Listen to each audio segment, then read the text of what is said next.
That internet money of yours will never amount to anything real, my dad said, clinking his beer bottle against my uncle's. The backyard erupted in laughter. My name's Eli Granger.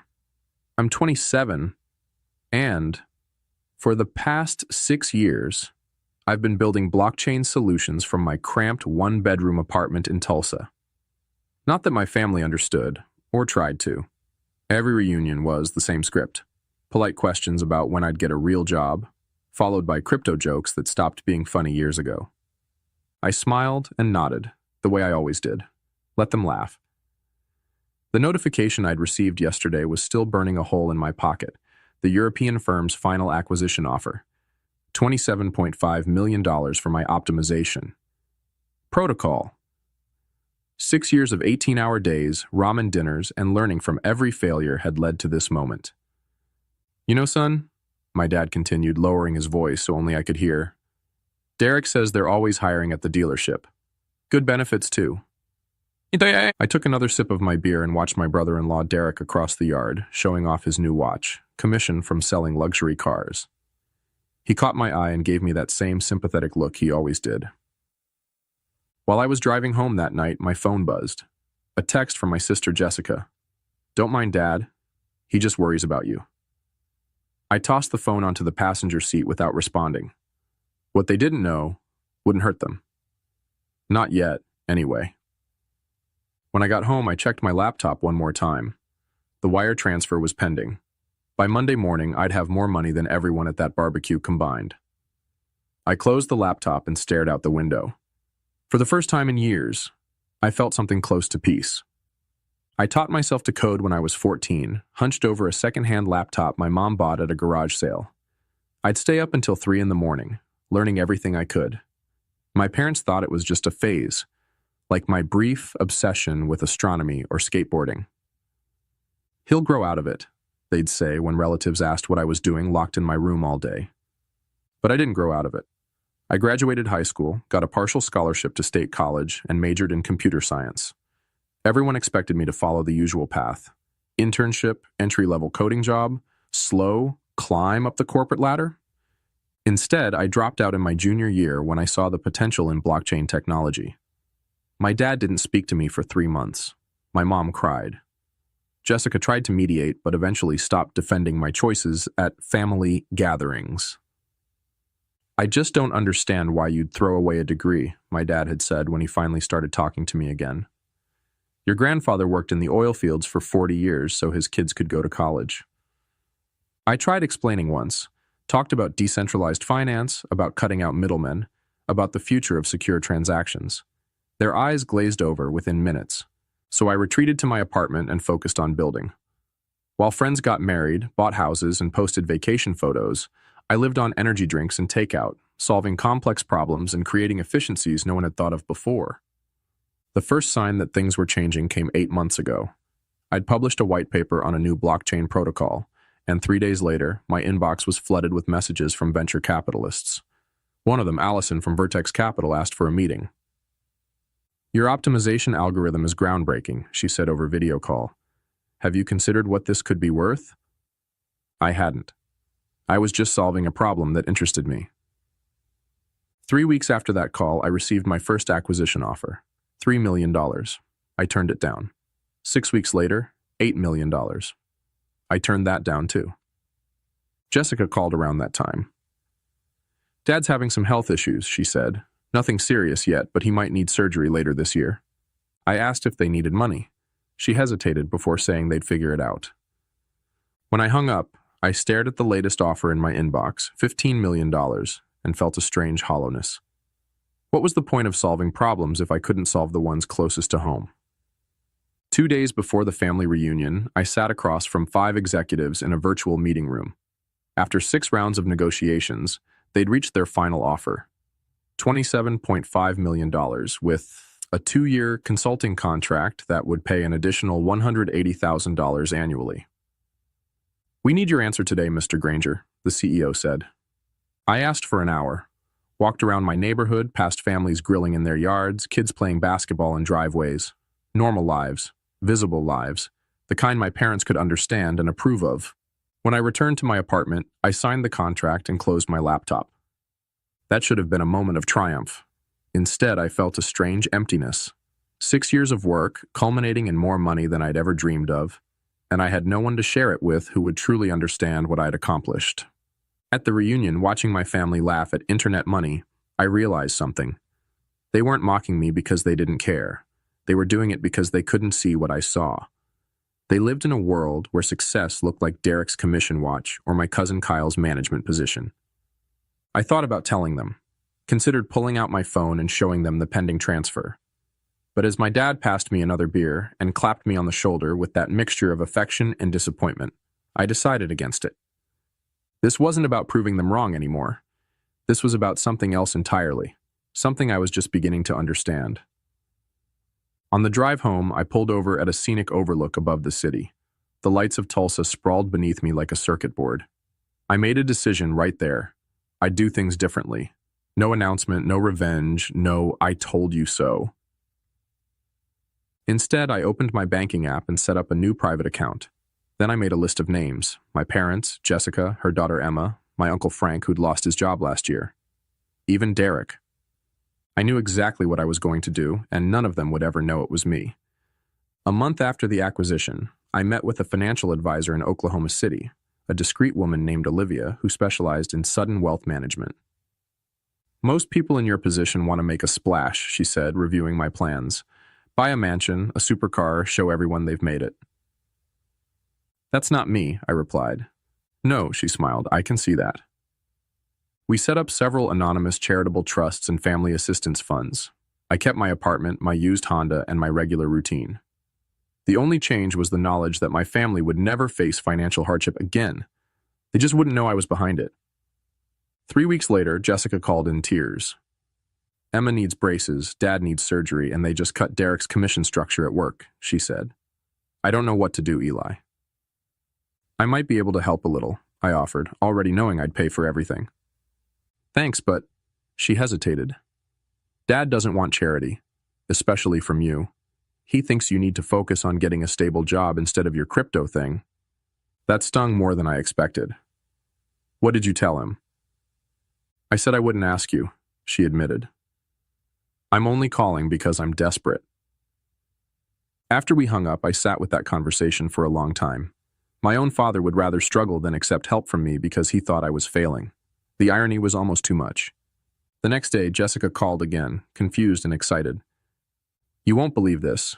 Some foundation called about a community grant for families with medical needs. They're covering Dad's entire surgery." "That's amazing," I said, knowing the foundation had been created just yesterday with a single anonymous donor, me. And get this, Emma qualified for a full orthodontic scholarship through her school. They said someone endowed it specifically for kids in her grade. "Sounds like your luck is turning around." Jessica paused. "It's weird, right? All this happening at once?" "Sometimes good things just happen," I said. 2 days later, my phone lit up with a text from Derek. "Dude, did you hear about the farm?" My grandfather's farm had been in tax trouble for years. My dad and his siblings had been trying to save it, but they were always short on funds. "What about it?" I texted back. "Someone paid off all the back taxes, anonymous donation. Your dad's freaking out." I smiled as I typed, "That's great news." When I attended the small family gathering to celebrate saving the farm, I watched my dad give a teary toast about family legacy and miracles. Everyone was buzzing with theories about their mysterious benefactor. "Maybe it was Kyle," my aunt suggested. "He's doing well at that management job." Kyle shook his head. "Wish I could take credit." "Could be one of those tech billionaires doing random acts of kindness," Derek offered. My dad looked at me across the table. "Definitely not Eli's internet money," he laughed, but there was less bite to it this time. I raised my glass along with everyone else and said nothing. 3 months after the acquisition, I received a call from Allison at Vertex Capital. "They're integrating your protocol earlier than expected," she said. "The results are better than projected. Your earnout bonus just tripled." Just like that, my net worth jumped again. The initial $27.5 million was now closer to $40 million. I thanked her and hung up, then sat staring at the wall of my unchanged apartment. That night, my mom called to invite me to dinner. It's been too long since you came over, she said, and your dad has something he wants to talk to you about. When I arrived at my childhood home, the atmosphere was strangely tense. My dad waited until after dinner to bring up what was on his mind. I've been thinking, he said, fidgeting with his napkin. You've been working on this crypto thing for years now. Maybe there's more to it than I thought. I set down my coffee. What changed your mind? I've been reading up on it, he admitted, surprising me. After all these miracles happening to our family, I started wondering if maybe there are forces at work we don't understand. My mom nodded. Your father thinks technology might be one of those forces, that maybe we've been too quick to dismiss what you do. I felt a lump forming in my throat. Is that right? I still don't understand it, my dad said, but I'd like to, if you're willing to explain it again. For the next hour, I walked them through blockchain basics. My dad asked surprisingly thoughtful questions. My mom took notes. It was the most interest they'd ever shown in my work. As I was leaving, my dad walked me to my car. Son, I've been hard on you, he said quietly. I worried you were throwing your life away. But these past few months have made me think about what's really important. It's not what job you have or how much money you make. It's family. I nodded, unable to speak.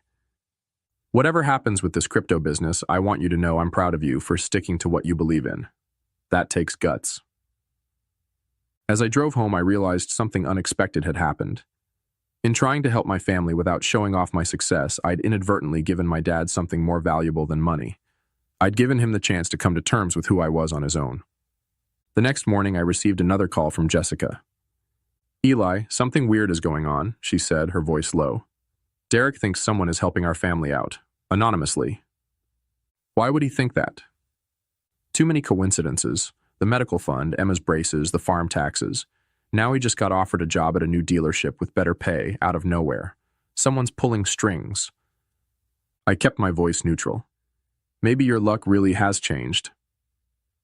Derek thinks it might be you, she said bluntly. He says you've been acting different, calmer, like someone who doesn't have to worry anymore. That caught me off guard. Me? With what money? That's what I said, Jessica laughed, unless your internet money finally paid off. I changed the subject, but after we hung up, I realized I'd underestimated Derek. He might sell cars for a living, but he knew how to read people. For the first time, I wondered if staying anonymous was the right approach after all. 5 months after signing the acquisition deal, I met with Olivia again to assess my financial strategy. The anonymous approach is working well, she said, but there's a problem with sustainable giving. Your family is starting to notice the pattern. I nodded. My brother-in-law is suspicious.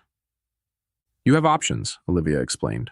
Continue anonymously with more space between gifts, create a formal family trust with stipulations about privacy, or simply tell them the truth. I didn't answer immediately. Each path had merits. What's holding you back from telling them? She asked gently. I'm not sure, I admitted. At first, I didn't want to rub it in their faces. Now, I think I'm afraid it might change everything. Money often does, she agreed. After careful consideration, I decided on a middle path. I would create a family trust, but reveal my role gradually, starting with the one person I trusted most to handle the information responsibly. The next day, I invited Jessica to meet me at a coffee shop downtown. You're scaring me, she said when she arrived. You never ask to meet like this. I slid a folder across the table. I need you to look at this.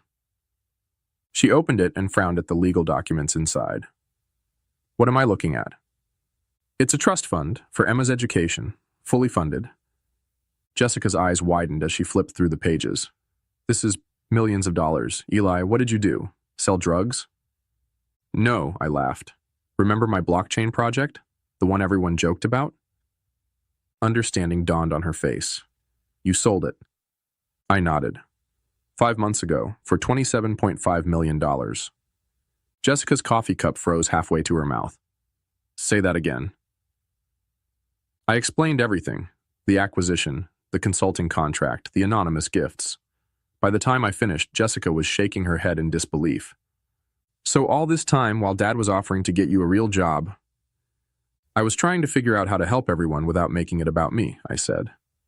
You're unbelievable, she said, but she was smiling. Why tell me now? I need your help. I'm setting up a larger family trust, but I don't want to announce it like some grand gesture. I'd rather everyone understand what the money is for and where it came from before they know how much there is. Jessica reached across the table and squeezed my hand. You always were the quiet, complicated one. Over the next few weeks, Jessica helped me lay the groundwork. She casually mentioned articles about blockchain success stories to our parents. She asked Derek to explain cryptocurrency at dinner one night, giving me an opportunity to add insights that made my dad look at me differently. We arranged a family financial planning session under the pretense of discussing the farm's future. I brought in an advisor, not Olivia, but someone who could speak generally about trusts and estate planning. The pieces were falling into place. My family was slowly beginning to see cryptocurrency as legitimate, and me as someone who might actually know what he was talking about. The final phase of my plan came together when Jessica mentioned that Emma's middle school was hosting a career day. Would you come speak about being a developer? She asked, giving me a meaningful look. It was the perfect opportunity. Career day at Emma's school fell exactly 6 months after I'd signed the acquisition deal. Jessica had arranged for my parents to attend to support Emma. Derek came too, curious about what I might say. I stood before a classroom of 12-year-olds and their parents and began simply. 6 years ago, I dropped out of college to work on something nobody in my family understood. They thought I was making a mistake. I glanced at my parents. They worried about me. The students looked bored, but the adults were listening. I was developing a blockchain protocol, a way to make cryptocurrency transactions faster and more secure. Most days, I wasn't sure if it would work. I ate a lot of ramen. I missed family events to debug code. People made jokes about my internet money. A few kids snickered. I smiled. 6 months ago, I sold my company for $27.5 million. The room went completely silent. I saw my dad's jaw drop. My mom's hand flew to her mouth. Derek's eyes widened in shock. But that's not the important part of the story, I continued. The important part is that success doesn't always look the way people expect. Sometimes the person in the old Honda and the same clothes they have worn for years is building something revolutionary. I finished my presentation by announcing a technology grant for the school, funded by me, to ensure every student had access to a computer and coding classes if they wanted them. When I stepped down from the podium, Emma ran up and hugged me. That was awesome, Uncle Eli. My parents approached slowly, as if in a daze. $27.5 million, my dad said quietly. Son, is that true? Actually, it's closer to $42 million now with the earnout bonuses, I replied. My mom started crying. My dad looked like he might too. The farm taxes, he said. Emma's braces. My surgery. I nodded. That was all you? I wanted to help, I said simply, without making a big deal about it. Derek stepped forward and extended his hand. I knew something was up. Didn't guess it was this. He shook his head, laughing. Man, I've been offering you car dealership jobs. They were good offers, I said, shaking his hand. Just not my path. 2 weeks after career day, I helped my parents move into their new house, a modest but comfortable place closer to Jessica and Emma, with no stairs to challenge my dad's knee after his surgery. I'd bought it through the family trust, with their full knowledge this time. Still don't understand exactly what you invented, my dad said as we unpacked boxes in his new garage. But I'm trying to learn. That's all I ever wanted, I told him. He paused, a box of old fishing gear in his hands. I'm sorry I didn't see what you were building. You couldn't have known. No, he agreed, but I could have trusted you more. Later that evening, the whole family gathered for dinner on the back patio. Derek was talking excitedly about the coding classes he'd signed up for. Never too late to learn new skills, he said. Jessica had quit her stressful accounting job to start her own practice with seed funding from me. She was already helping other families navigate financial challenges. Emma was showing my mom how to buy her first Bitcoin on a smartphone app.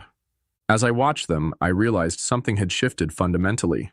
The money had changed our circumstances, yes, but what had really transformed was something deeper, a newfound respect, not just for what I'd accomplished, but for different paths to success. I slipped away from the table for a moment and walked to the edge of the yard. The sun was setting over Tulsa, painting the sky in oranges and purples. My phone buzzed with an email from Allison. Another company wanted to discuss my consulting services at triple my current rate. I put the phone back in my pocket without replying. It could wait until tomorrow. Everything okay? My dad had followed me out. Just enjoying the moment, I said. He nodded, understanding in his eyes that hadn't been there before. Your grandfather would have been proud, you know, not of the money, of the perseverance. I learned that from you, I told him honestly. He put his arm around my shoulders, a gesture that would have felt awkward months ago but now seemed natural. Come on back to the table, he said. Your mom wants to know if she should buy Ethereum next. I laughed and followed him back to the family I'd always had, but who could finally see me.